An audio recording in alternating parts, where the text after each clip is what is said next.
This evening, we are still going to play some videos to expose what is happening in the Zoological Republic when we say Nigeria is gone and gone for good. When we say Nigeria is not created or meant to survive, we are not just saying it because we want to, but it is the reality. A reality that you cannot hide. As they continue to hide it, we bring it out. Let's hear this. You will see and hear the involvement of people who are supposed to rule in Nigeria in terrorism. They are the one terrorizing you. The criminals terrorizing you are your lawmakers, your senators, involving in kidnapping. And they've been busted lately. It is important we bring it out so that people can equally say, I know many of you must have seen it, some have not seen it, but it is good. We will show these informations so that people will know that we are not just saying most of the things we are saying out of hatred. It is reality. And we must say Nigerians. So remember I told you say this kidnapping where they go for Nigeria, most of the banditry activities where they go for this country. Our politicians hand be inside. Their hand be inside. Some of the things are a joke. Now see them. See them. But before I go into details of this, I can first thank the Katsina State Violent Crime Response Unit. May God bless you. May God bless you. May Allah protect you. For this one, I don't do first. May God bless you for this one. Allah protect you guys and Allah reward you. Now, let I go into the details of this story. So this man here, his name now, Nura Ali Gawa. He was a former SSA on community development to the Katsina State governor. This man here, this Nura, the former SSA on community development to the Katsina State governor. But recently, he resigned. He resigned recently to contest for a seat in the House of Assembly.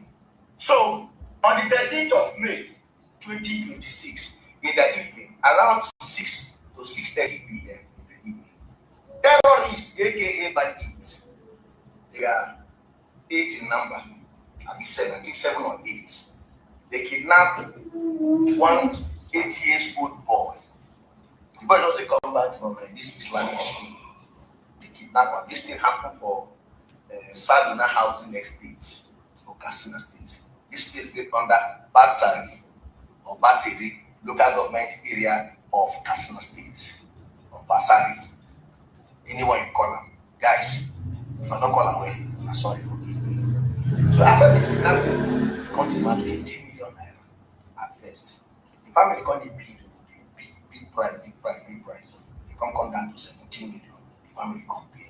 So after they pay, they come go report this thing. This violent crime response unit for Katsina State. These people, they formed a new.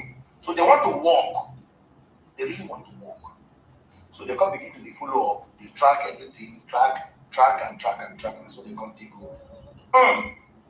They come catch 6 first. This one. For in place, they find 7.5 million naira cash, which believed to be part of the ransom we those people pay. Bless and I own share with that for Ghana must go. They also find Peugeot 307. Because they find bike when they do the kidnapping. No smart bike, most of them they use. So his own bike we use they do for kidnapping. They find that there. The own bike when they carry they go for his own parts here, they find that there. Nigerians. So a lot of bandits sit for that house of friend. A lot of bandits sit for that senator seat. A lot of them for Asu Villa. Just to say that cup never full. This one cup don't full. A lot of them did here. These people are the reason why Nigeria is like this now. They are using all this money for campaigns. They are using it. Siam, he's contesting for the house, for a seat in the House of Assembly. Siam. He want to use the money for the campaign. God is in a lie. Nigerians, they think that money shall come. That's so a lot of them that come. Did you hear that? Somebody is kidnapping to run a campaign in his local government, to run a campaign to be a senator. A kidnapper, a kidnapper, kidnap, collect ransom to run campaign. That is the Nigeria the British gave to you. That is the fraudulent Nigeria the British left for you. They took away what we have and they gave us something that is meaningless. We were living peacefully before this British came from nowhere and disrupted our peace. And since then till now, we have not known peace. Peace disappeared. And you think it's ordinary? You think it's okay? It is unacceptable and it is not okay. That is why we must continue to speak. That is why we must continue to talk. And everybody must rise up and continue to speak against this evil from the Janjaweed. Let us hear this interview that was granted to Chinua Achebe. You are going to learn a lot from this interview. Let us pay attention to this interview that was granted to Chinua Achebe on the role of British and what British is doing and the nonsense British gave us as democracy that is never democracy. Let us hear. Because when we talk about the damage that the British did, it cannot be overemphasized. We will continue to point it out. When people say, for instance, that we failed to practice democracy in Africa, for instance, they assume that we were taught democracy during colonial rule and that we somehow betrayed our education. That is not the case. That is not true at all. The colonial regime itself was not a democratic system. It was an extreme form of totalitarianism. The colonial governor was not responsible to anybody in the territory. He might be responsible to a minister in Paris or in London, but he was certainly not responsible to the people on the ground. And so there was no model of democracy. We were not practicing Westminster model in Nigeria under colonial rule. We were practicing colonial dictatorship. And so the colonial people really had no experience, even of this so-called democracy that they were supposed to have inherited. They did not inherit anything of the sort. So it was, again, more than simply a question of people not living up to expectation. They really were not prepared. They were not trained for this. Was so candid an admission, once again, can play into the hands of the enemies of Black Africa, because so many Westerners argue that, well, that's right, Mr. Chembi is right, that yes, Nigeria was not ready for democracy. Yes. And because it can't handle democracy, we better stick with South Africa because they know how to keep order, to keep stability, to prevent communists from rising to power, whereas the governments of Africa and other Black countries have not proven themselves up to the... Yes, well, that is, of course, totally spurious. The question of being ready, I would like to take that on, because you cannot, what I'm saying really is that you cannot become ready under colonial rule, because colonial, there was no attempt, there was no way, there was no, it was not part of the program to inculcate democracy. There's no way you can inculcate democracy through dictatorship. So the colonial system in itself was the very antithesis of democracy. So no matter how long you stayed under it, you would not learn democracy. There was democracy in many parts of Africa before colonial rule came. So to say, oh, let's keep ruling them until they learn democracy, is really fraudulent. That is Chinua Achebe debunking the lie of the British. The lie of the British, the lie of bringing democracy to Africa, teaching us democracy, even when democracy itself started from Africa. In fact, democracy started from Biafra land itself. I didn't say it. A white man investigated and said it. that democracy started in Igbo land. Ever before they begin to talk about the rights for women, we have been giving our women rights. Ever before they begin to talk about democracy, we have been practicing democracy. All they did was to come and steal what we have, then go and infiltrate it and bring a different version and force you to follow their own version. And just like Chinua is explaining, you cannot force people into democracy that you don't even have. In that colonial time, it was autocracy. They were using force, forcing people on things they never believed in, just like the way they forcefully amalgamated Nigeria. They were pushing a democracy they don't have. We had democracy before they come. But up to today, they still claim that they brought democracy to you, which is madness, arrant nonsense. An intellectual man like Chinua Achebe, look at him confronting a BBC presenter who tried to push that lie. Some tried to even corner it to push it on him, using languages to push it on him that we were not ready for democracy and South Africa was the one ready, go to South. And he's telling them that they don't even have the democracy to give to anybody. You don't even have it, you're not practicing it. So it's not a question of being ready when you are here to force people against their will to do what they do not want to do. How could that be defined as democracy? And these are the truths that they continue to hide. These are the truths they continue to hide. But the more they hide this, the more the truth is revealed. The more they hide it, the more the truth is revealed. That is why we are here, to expose them each time they tell those lies. We can never stop exposing their madness and idiocy. Now let us go to their media and see what they have in their media. As always, it is always important when we come, we still go to the Zoological Republic media to look into the things they have in their media, and then we will come back and dissect it, because their media is full of lies. Their media is full of propaganda. And if you don't confront these lies and it stays for a very long time, people begin to see it as the reality.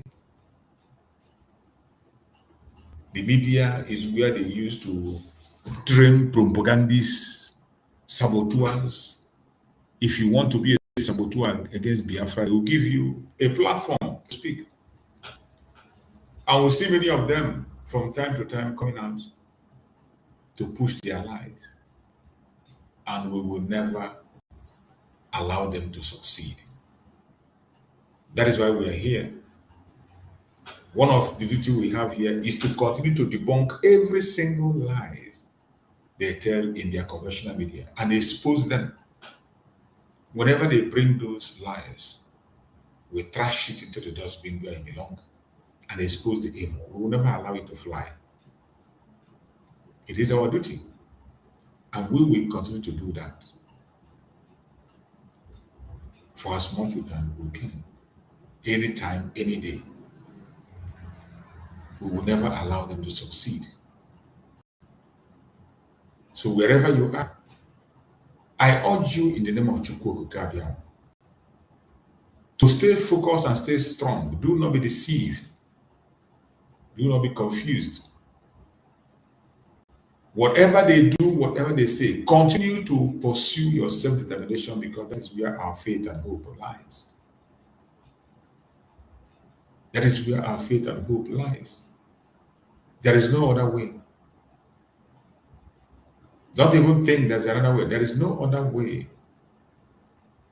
The only way to save life today, the only way to forge ahead, the only way to reality today is self-determination. Only self-determination can save humanity in Nigeria. And not just in Nigeria. Saving humanity in Nigeria means saving the entire Africa. And once you save Africa, you have actually saved the world. Don't say you are not told. Do not say you are not told. Because the truth will always be the truth. And we will never allow them to change it. No matter how they try to change the truth, we will not allow them to change it.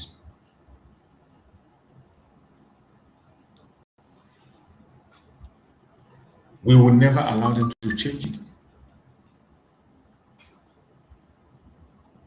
We will continue to speak the truth. We will continue to reveal the reality. We will continue to say it the way it is. Regardless their propaganda and their blackmails, we will always say it the way it is. That is our responsibility. That is why we are here, to make sure that truth is always told. To make sure that their lies never stand. So wherever you are watching this program from, I urge you in the name of Biafra to make sure that you never give up, no matter how difficult it is. Don't give up. Do not give up. Let's hear what they have on this their Janjaweed station, and then we will come back. Victory after he dominated the APC presidential primaries across Nigeria over the weekend, defeating sole challenger Stanley Osifo in landslides. The president swept through rivers, Sokoto, Delta, Imo, and other states. But in Ebonyi State, where Tinubu polled 207,579 votes, the Minister of Works, David Umahi, made a statement that has gone viral, sparking controversy. Here's what he said. During the primaries, the Minister of Works, standing in Ebonyi, holding Tinubu posters, told the crowd of supporters that President Bola Ahmed Tinubu is the Biafra that Igbos have been looking for. Let's take a look before we come back for a discussion. Tinubu is the Biafra we have been looking for.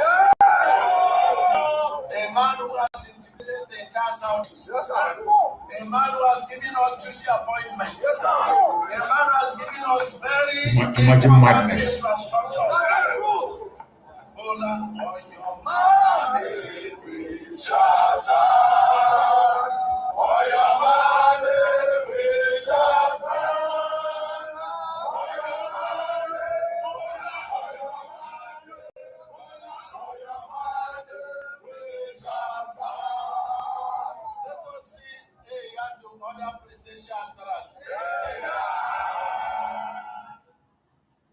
It's real, I mean, 11 million votes almost. Well, this video has racked up thousands of views online, and reactions are mixed. Umahi is arguing that Tinubu has fulfilled what the Southeast has long sought: integration into national politics through appointments and infrastructure. He's saying the fight for Biafra was about inclusion, recognition, and development, and that Tinubu is delivering that. But some Igbo online are pushing back. They're saying appointments and roads aren't Biafra, that the people who died fighting for self-determination weren't dreaming of ministerial positions. The question remains, is integration the same as self-determination? Dr. Bati, that's the question I'm posing to you. Okay, no, let's put it like this. My understanding of it is that Minister Umahi, who is known as a major promoter, supporter, fan of President Bola Ahmed Tinubu, was speaking in a figurative manner. When he says what Biafrans are looking for, Tinubu has already provided in terms of infrastructure, progress in eastern Nigeria. Abati is an idiot. This guy is a devil. Anytime he opens his mouth to speak in the issue that has to do with Biafra, you will see the devil in him. If there is no other man that is more devilish when it comes to broadcasting on the issue of Biafra that is as devilish as this man. No other reporter is as devilish as this man when it comes to reporting the issue of Biafra. Look at him, trying to justify the nonsense that Umahi was saying. Look at this idiot, trying to justify the nonsense that Umahi was saying, that even somebody who is not a Biafran cannot justify that nonsense he's saying. But somehow, look at him. I'm not surprised. I'm not surprised with his line of thought and statement. He has always been like that. If you're expecting anything good come from animals like this, you're wasting your time. Let's just hear the idiot, what he's saying. I think he say Tinubu is a member of MASOP, or he's supporting the idea of Biafra succeeding from Nigeria. He is saying, in my view, that President Bola Ahmed Tinubu is promoting development in the Southeast. Where did he promote development in the Southeast? President Bola Ahmed Tinubu is promoting inclusion. Where? In Southeast Nigeria. Where? He is saying that President Bola Ahmed Tinubu is rehabilitating the Southeast. And it's not the only person who over the weekend, in the course of the presidential primaries, spoke like that. I think the Deputy Speaker, Honorable Benjamin Kanu, what is that state now? Abia State spoke in similar manner.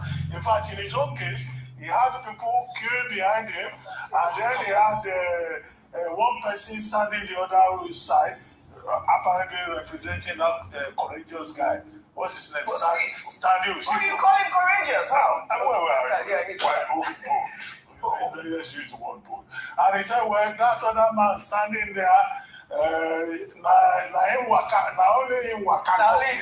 don't know him. And then they were counting people standing behind Benjamin Kanu, and they counted a lot of people. So, this is just a reflection of the kind of support that President Bola Ahmed Tinubu was able to secure in the Southeast during the presidential campaigns. And Vimba here brought a graph, a map, which showed that President Bola Ahmed Tinubu, in fact, got more support from the Southeast, either in Ebonyi or Abia, than he got in the Southwest. Whether those figures are correct or not remains to be seen, because in the Benjamin Deputy Speaker case, we saw that the counting, in fact, the man was counting, come from 110 to 7,000. We have it. Of course, I sent it to you. Well, all right. Before I come to you, Rufai, meanwhile, in Abia State, yet another video of irregular vote counting was caught on camera in Bende Ward. But this time, the counting was done in the presence of Deputy Speaker Benjamin Kalu. The video has sparked outrage, as Kanu also serves as a coalition officer for the state at large. Let's take a look. Two candidates. One is my candidate, President Bola Ahmed Tinubu. The other man there, I don't know him. Only in Wagato. Please, those who came to monitor this election, over to you. You can come. All right, the counting is starting now. Number one, yeah. Number two. 3, 4, 5, 6, 7, 8.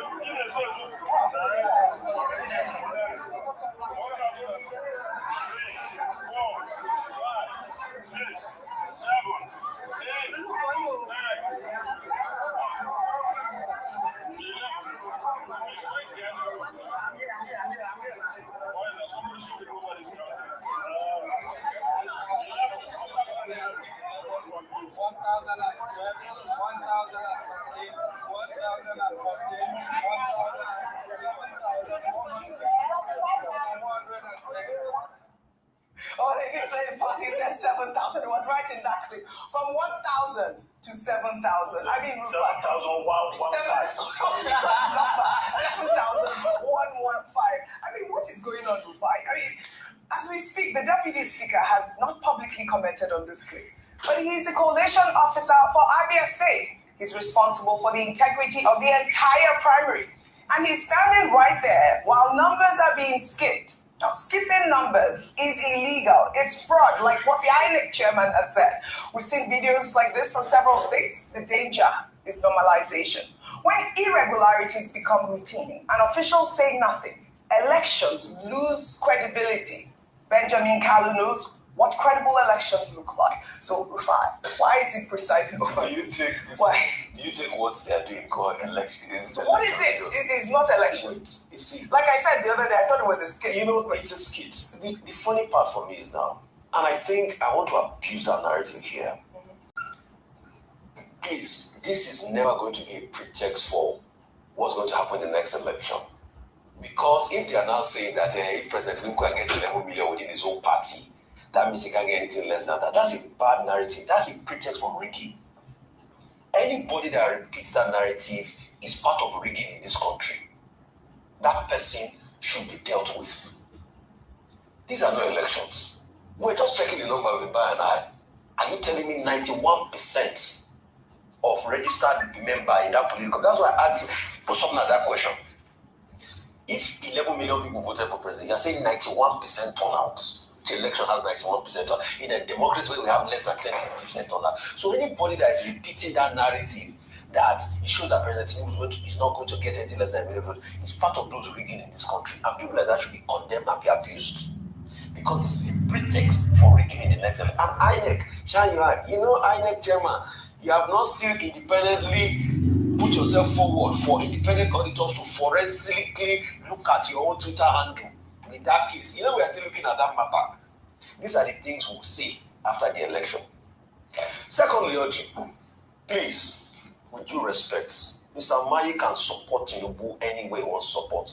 But I think it's a stretch on the over 3 million people that died, the children that were questioned. Tell him, tell the idiot. The 10,000 Abati is there supporting him. On a daily basis. Nonsense. To now say President Tinubu is the Biafra they are looking for. Nonsense. He's the Messiah of Biafra. He's the Messiah of Biafra, whatever I say. Rubbish. Development, progress, development. Look at him making jest of it. Look at Abati. This guy is a devil.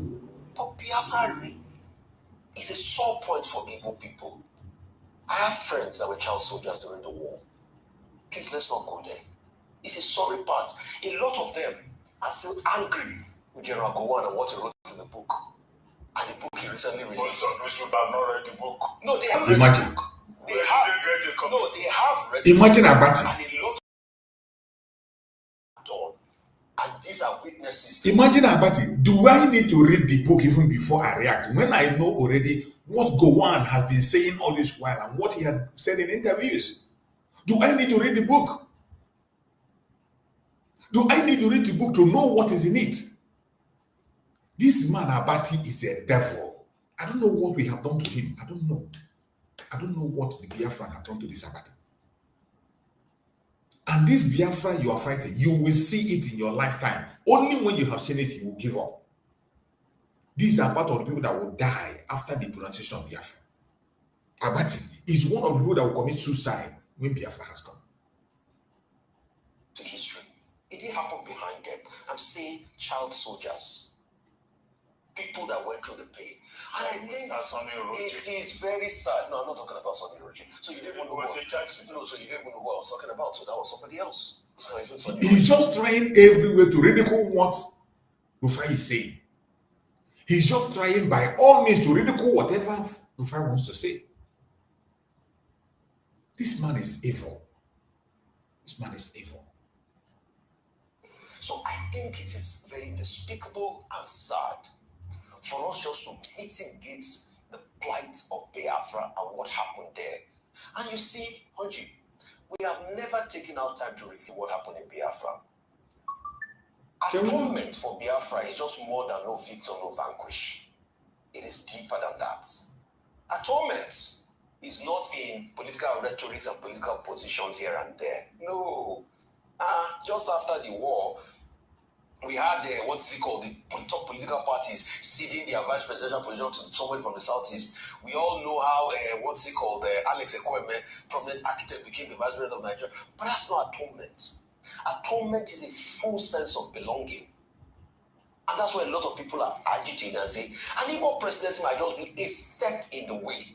So it's a deeper conversation, and let's not mitigate it on the bounds of politics. You can hype Tinubu, you can say he's your God Almighty, you can lick his foot, you can do anything.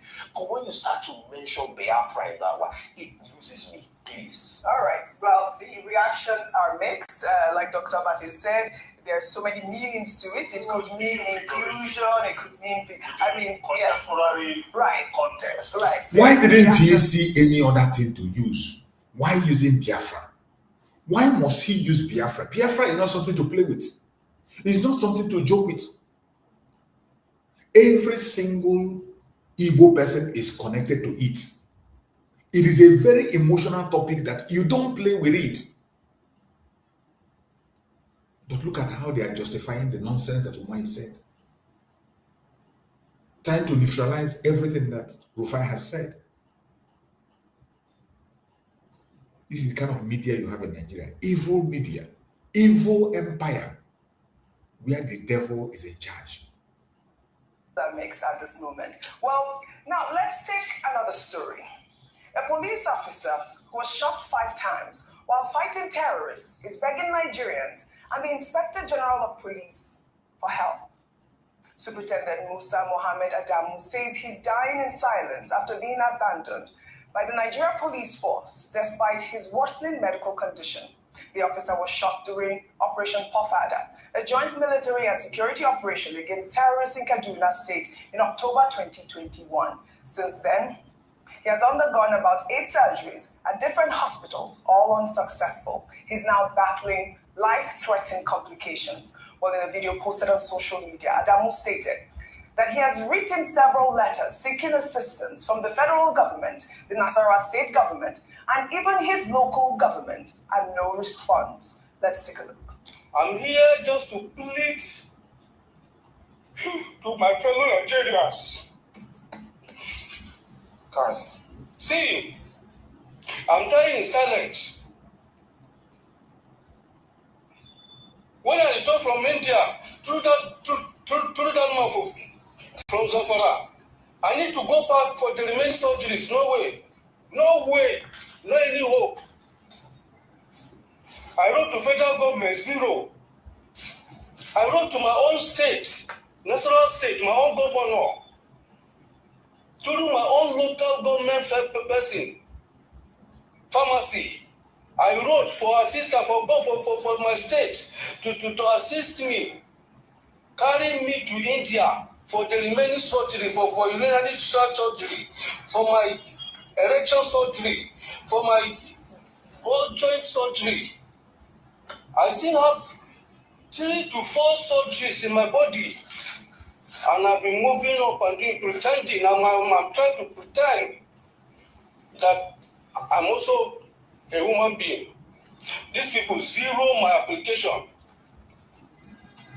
I will not talk much. Please, Nigerians, if you know somebody that can assist me back to India, please do so. If you yourself, if you can assist me, go back to India, please do so. If you cannot, your 1 naira, 2 naira will matter a lot, very a lot to me. I have no any hope. God will do it for us. I will not talk much. Thank you very much. I appreciate it. By this touched me, shot 5 times, fighting terrorists, 8 unsuccessful surgeries, applied for medical help 4 years ago, still waiting. We send officers to fight. They get shot, defending Nigeria, and then we abandon them.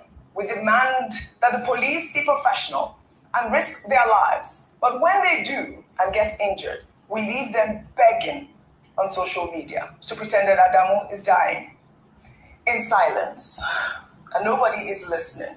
And I thought it was important to highlight the balance to this story as to why is it that he has to come on social media to beg. And if you even find out how much he's looking for the surgery, Vimbai, it's completely appalling that they haven't responded.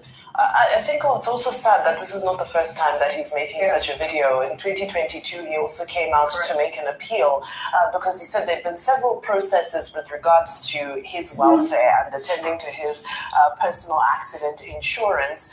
However, after several promises, several commitments, nothing had come to pass.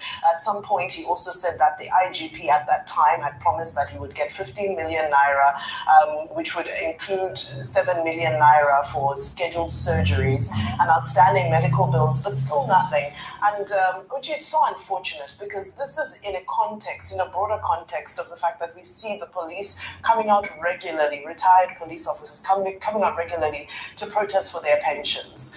So we're looking at those who are able-bodied and retired at the age of retirement who can't access their pensions. And then on the other end of the scale, you're now looking at those who suffered accident while in the line of duty and you're being shot 5 times in the line of duties, putting yourself, as the first barrier for protection to the nation, and then there's no post-care that's afforded to you.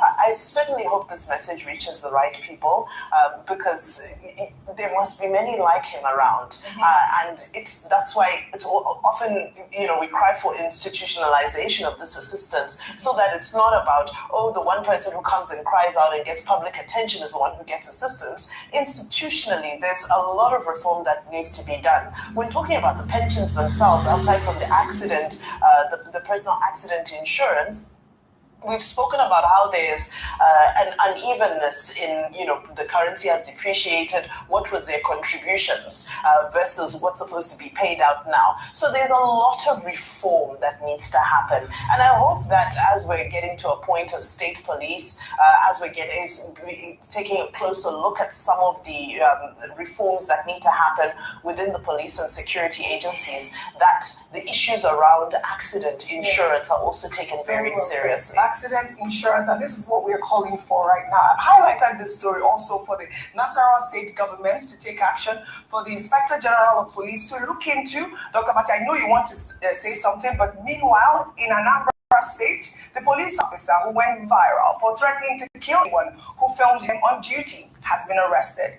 Newton Isokwe. His arrest was confirmed by Deputy Commissioner of Police, who in Anambra State stated that internal disciplinary proceedings have been activated. Isokwe has undergone a drug test and his conduct was described as unacceptable. The police command says the results of the drug test will be made public. I wanted to highlight this also because we took this on Friday. I wanted to, follow up and make sure that the police has reacted to this story. He's been arrested and they've tested him for drugs because it just seems like obviously he was under influence. No, the major problem we have here is that uniform persons think that wearing a uniform paid for by the Nigerian taxpayer, carrying a gun paid for by the Nigerian taxpayer, collecting salaries coming from the Nigerian taxpayers' sweat. They think that it's also a license to turn against the same taxpayer. That's the major disconnect that we have here. So when you go to a police station, they tell you the police is your friend. Right. The average Nigerian doesn't believe that the police is his friend. And I think that the major thing is about the training of policemen. When we had the NSAS protests, the NSAS protesters, the young people of Nigeria, said in fact psychiatric tests should be conducted on a regular basis for Nigerian policemen. They collected a few of them, took them to Abuja. They said they were going to test them and all that. Till today, nobody has seen the result or the outcome. Now we're being told that this particular officer will be subjected to a drug test. You will not get the outcome. And that is the sad part of it. I think it's about police training. We have police colleges. A new one is going to be opened, established in Ogun State now, so that we can have decentralization of these training facilities. Now, the training should include proper orientation of the people you are going to give guns to, so that they don't turn the guns on the civilians. This is the major problem that we have. And now that we have a new Inspector General of Police, IGP Tunji Diso, this should be a major area of concern for him to build police, I think they call it police community relations, so that policemen will know that we are not bloody civilians, as soldiers call us, that we are citizens, right, who are responsible for their upkeep. All right, if I quickly. I just want to get my fact right. On January 18th, 2013, that was the day Assistant Television Channels TV aired that famous dilapidated police college documentary, which put police on the map and we thought was going to be the beginning of the end of all of this shambolic activities in the police force. 2013 till now, what reforms have been done in the police? Those are the question. We need reforms, really. Now, as we continue to talk about school abductions across the country, fear has now spread to Ekiti State. Students were left traumatized, as seen in a viral video showing terrified teenagers struggling to climb into a police vehicle after reports of suspected terrorists near their school. Authorities at Ayetoro Iloro High School told students that they were closing early for safety reasons. In the video, students are seen running alone on the major road, some crying out, "Please help us. We're running from terrorists." Let's take a look. What's happening?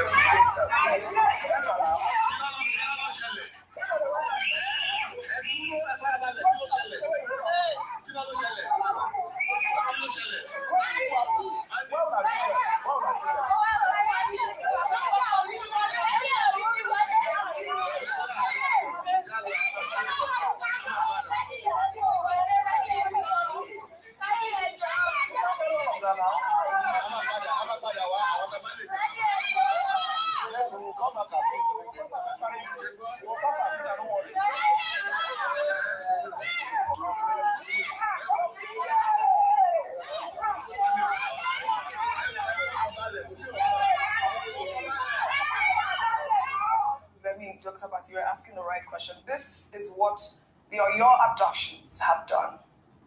This is a psychological terrorism spreading across Nigeria. Fortunately, no attack took place and all students were accounted for. But the incident has reignited concerns about the state of security in schools, particularly around schools located in remote and vulnerable communities. Dr. Bati, by Friday last week, we checked to see whether there was any response from the state government nor the police. They haven't issued any official statement confirming the presence of terrorists in that area. But before I come to you, I believe, Vimba, this will be your topic. Speaking about safe schools, in a more uplifting development, popular educator and online personality, Dan